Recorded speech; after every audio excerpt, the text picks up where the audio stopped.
right, good morning, friends. This is Daddy Day Trader with an accountability series update day 34, I believe. And today was another get in at 4:30 and kind of just sit around. There was no real exciting pre-market gappers. I think at one point SBET went up 100%, but it was like a flash in the pan, and if you didn't get in as it was going up, you would have got burned pretty bad because it went from like $3 to $5 back to $3 or something like that, all in like 5 minutes. So those are the ones I really don't trade well, since my trading style is a little slower than that. Like I would have gotten into that at like $4. It would have went up to $5, and then I would have sold it at $3.50. Is kind of how that would have went. So I got to be careful about those ones because those are not my specialty. I'm not very good at that. It's too quick, especially with like my platform with Thinkorswim. Like it is fast, but it's not direct access fast. So yeah, I think I got to stay away from those. Um, uh, there was an interesting trade on NVVE, which started going up when it was on like the momentum scanner, and it was set to break $4, I believe. So I've been doing a little bit more buying on the bid instead of attempting to buy on the bid, just because you can get sometimes you get a better fill. And with those stocks that are kind of doing this a lot, you can get in at a better price. So I was trying to buy NVVE on the bid as it was going up, and I put in like 5 orders. None of them got filled, obviously. And so, well, I got one filled, and then it stopped me out for break even. So then I tried a couple more, nothing filled. It then went up to 451, which is the halt level up.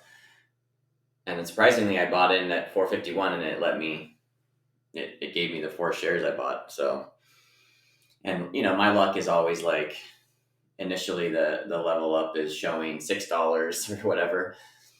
And then by the time 5 minutes goes by, it's now showing 455 or something like much lower than it initially showed. So, that one actually worked out pretty good. I had my automatic stop loss and profit targets in place for that one, and those hit for me for the most part. And then I sold the last few shares at like $4.70. So that was, a 25-cent, 30-cent per share winner. That was good. It would have been better, I guess, if I had bought on the ask as it was going up.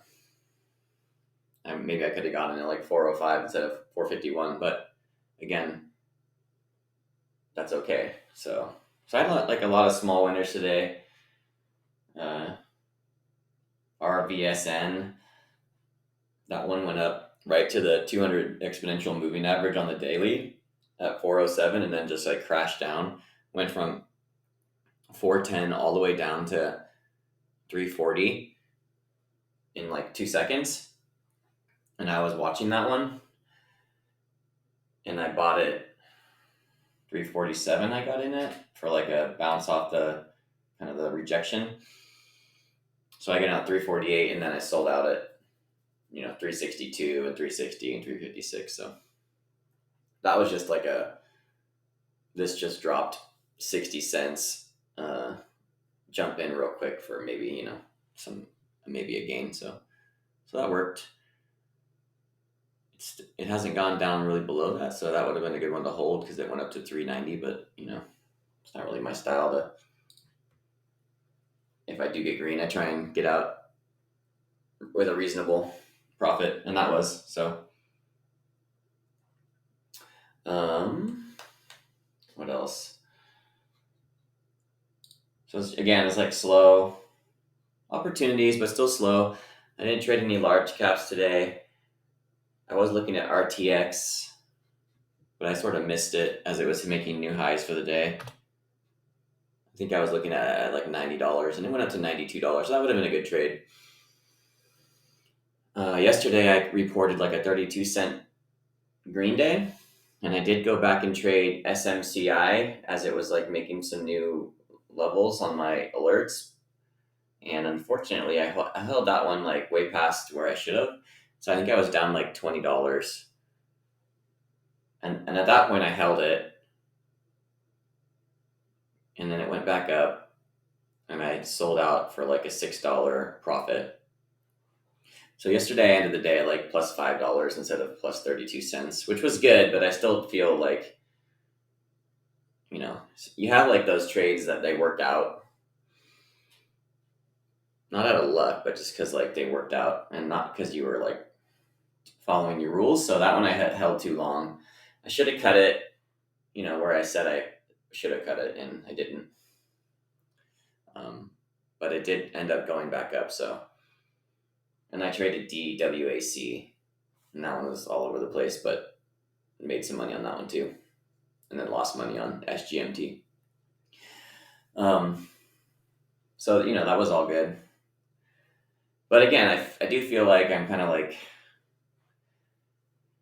having some green days, but also feeling like I'm one bad trade away from losing everything again. So really gotta like temper my expectations on having a few green days in a row, which is good, but it's also like, okay, yeah, but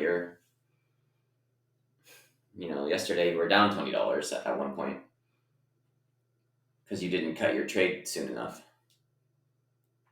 So still kind of like failing in the cutting the trade quickly enough department, because I always like trick myself into thinking like, oh, let's just wait and see what happens, instead of selling it and then like buying it as it goes back up through your previous purchase point. So because I need to be better about like cutting something quickly, and then if it's going to come back up through where I had it before, just buy it again. Like what's the problem? The only problem there is if you have a cash account and you're playing with big dollars or whatever, you're not going to be able to do it very many times before you run out of cash. So we'll see. But again, so I just feel, my trading's been pretty good. It's been more like patient, waiting for stuff, buying the bid on stocks that are going, pretty crazy. And that's been helpful. Not getting in at like a high and then watching it flush. And then having my automatic stops has been super helpful, which I don't have pre-market, and I don't have if I don't buy like, I should set a hotkey for like a minus 1% on my current position.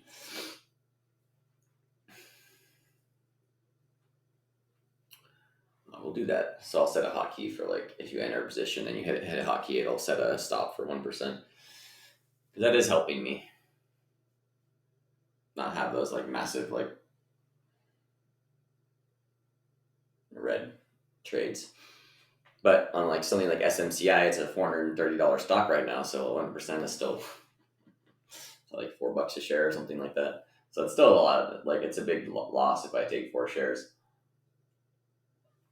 And that's actually what happened yesterday. Is I took 4 shares and then it went down 1%, sold out, and then I was down $20. But then I bought back in and then was able to recoup that, but it took a while, and I just had to kind of like wait for it. So, and I think DWAC I was trading at like $30. That thing went up to $62 this morning. So, pretty cool that it can do that. And now it's back down to 40 or something like that. But so I'll be back at it tomorrow.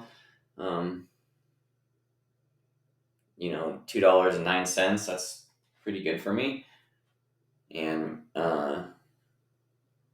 again, that's only trading 4 shares. So that's pretty cool. All right, guys. I will be back at it tomorrow. Thanks for tuning in. This has been a Daddy Day Trader Accountability Series update, day 34. I'm going to probably close my trading station, but leave open my chat just in case something, just because it's fun to look at what's going on, but I have a feeling I shouldn't risk my green day. sometimes I do that and I'm like, oh, I'll quickly double my green day by going from 2 to 4 and then I'm down 10. So just, I need to be happy, be grateful that I have a green day. Like, be grateful. Don't be greedy or ungrateful and just lose it all. Because I know if I go from like +2 to +4, it won't feel as good as how bad I'll feel if I go from +2 to minus even 10 cents. It'll be like, and then I'll get pissed and I'll start to like want to make it back. And honestly, I don't like being there. That's like a stressful place to be. So what's the point? Like, take your green, be grateful, and move on, and come back tomorrow when things are up, fresh. Because I've already been at it for 3 hours. Like, that's a long time to kind of be tuned into something and super focused. So I do feel like getting up at 4:30 is a little challenging for the attention span when you're getting to 7:30. And honestly, I don't really feel like I trade that well pre-market because I don't have my stops in automatic stops. So right now I'm getting up early just because I have, I have a limited window during this time of year, and I want to keep trading. So you got to get up early and do it. But I don't know if I'll continue to come in at 4:30 after my busy season stuff is over. I'm not sure it's worth my time. Definitely like 5:30 I think is good, but 4:30 is a little questionable. It's kind of like a gap. I feel like it's a spot where like you've missed all the early stuff that was like 1 a.m. at my time, and then you're basically waiting for like 5:30 stuff to happen or 6. So that's the plan. Thanks for tuning in, guys, and yeah, I'll be back at it tomorrow, and appreciate the tune in, and I'll talk to you guys later.